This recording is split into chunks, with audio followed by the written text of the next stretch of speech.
YouTube channel Khimji કાચરિયાના માધ્યમ દ્વારા સત્સંગ સાંભળનારા સર્વ ભાવિક ભક્તજનોના હૃદયમાં બિરાજમાન પરમાત્માને મારા પ્રણામ। આજના વિડીયોમાં આપણે સાંભળવાનું છે નારદ પુરાણ। નારદ પુરાણના અત્યાર સુધીમાં આપણે 83 ભાગ સાંભળ્યા। આજે આપણે 84મો ભાગ સાંભળીશું। હરિ ઓમ।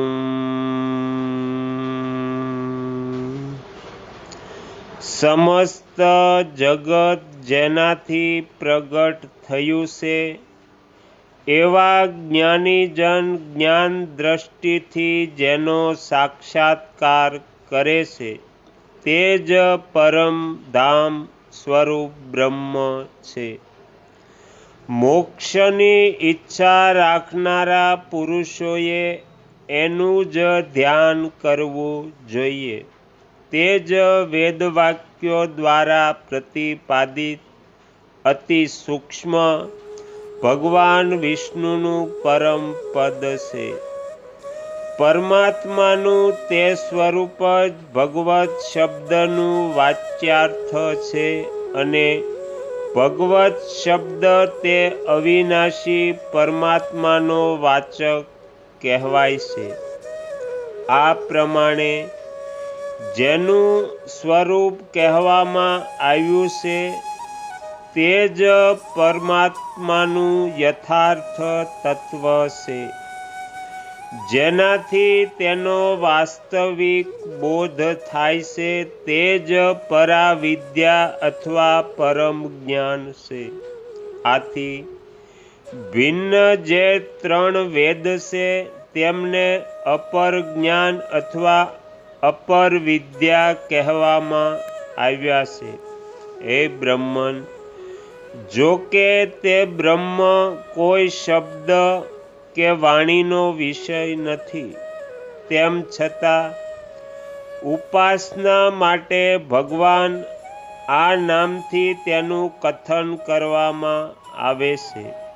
હે દેવર્ષિ, જે સમસ્ત કારણોનું પણ કારણ છે તે પરમ શુદ્ધ મહાભૂતિ નામવાળા પરબ્રહ્મના માટે જ ભગવત શબ્દનો પ્રયોગ થયો છે।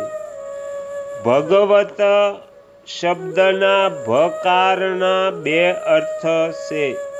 સમભર્તા એટલે કે ભરણ પોષણ કરનાર તથા ભર્તા એટલે ધારણ કરનાર। હે મુનિ, ગકારના 3 અર્થ છે। ગમયિતા એટલે કે પ્રેરક, નેતા એટલે સંચાલક તથા સષ્ટા એટલે જગતનું સર્જન કરનાર।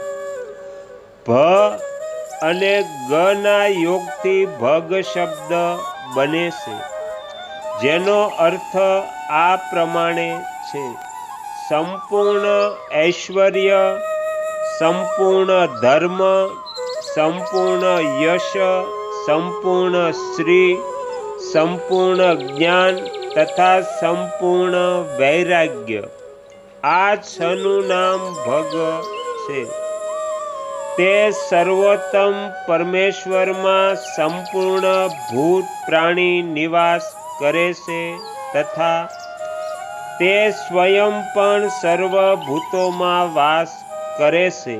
તેથી તે અવ્યવ પરમાત્મા જ વકારનો અર્થ છે।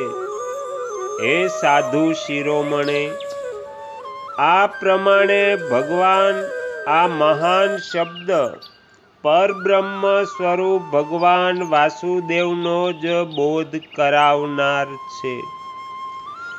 પૂજ્ય પદનો જે અર્થ છે તેને સૂચિત કરવાની પરિભાષાથી યુક્ત આ ભગવત શબ્દ પરમાત્માના માટે તો મુખ્ય રૂપે પ્રયુક્ત થાય છે અને બીજાઓ માટે ગૌણ રૂપે.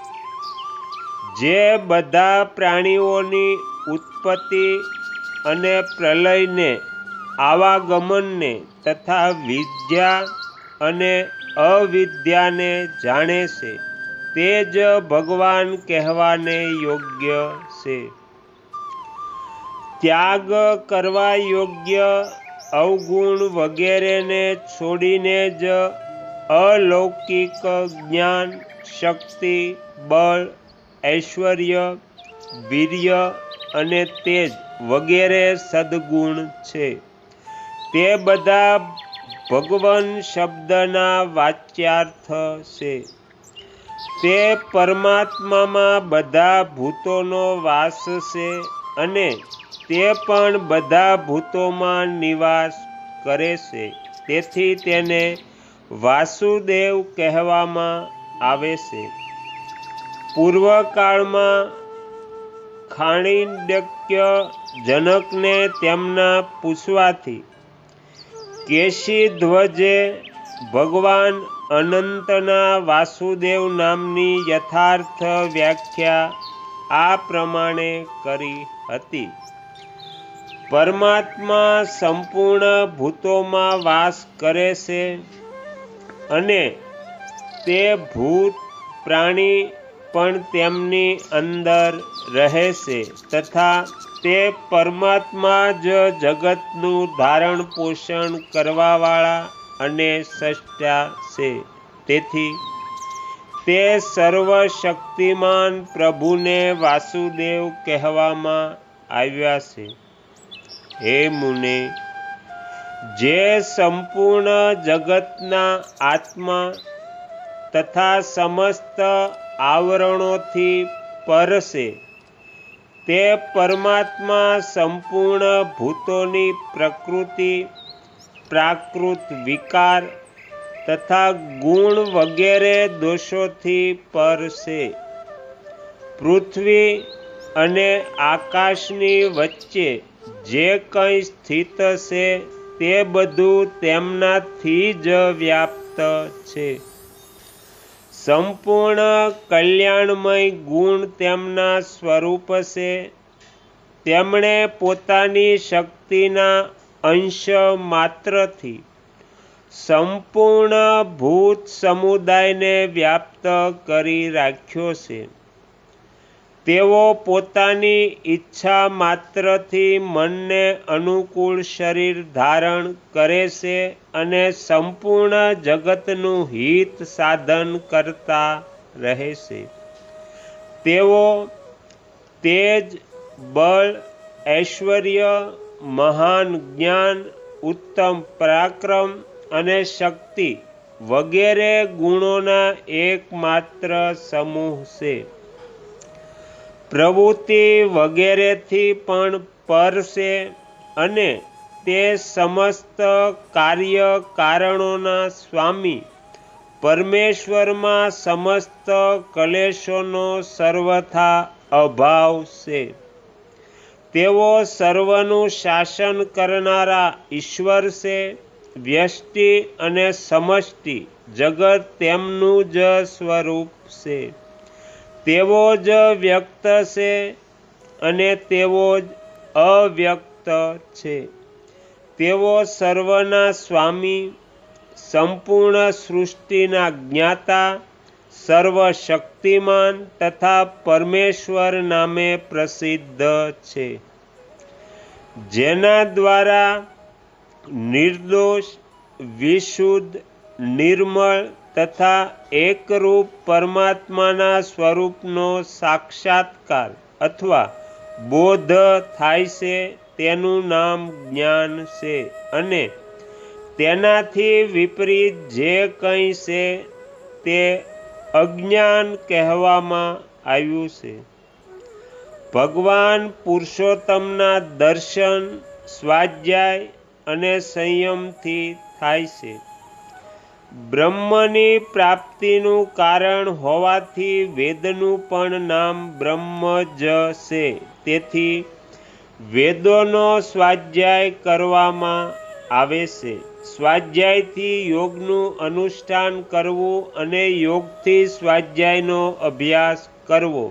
આ પ્રમાણે સ્વાધ્યાય અને યોગ બંને સાધનોનું સંપાદન થવાથી પરમાત્મા પ્રકાશિત થાય છે.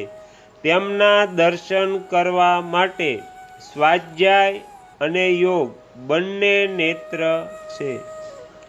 તો અહીંયા નારદ પુરાણનો 84મો ભાગ આપણે સમાપ્ત કરીએ છીએ. હવે પછીના વિડીયોમાં આપણે 85મો ભાગ સાંભળીશું.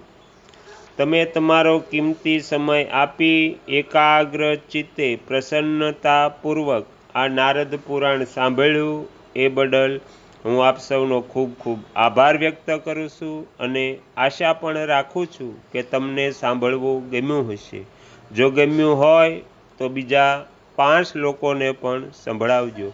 શ્રી સદગુરુ દેવની જય. આગળના વિડીયો જોવા માટે આ ચેનલને સબસ્ક્રાઈબ કરો અને જો આ વિડીયો પસંદ આવ્યો હોય તો લાઈક કરો.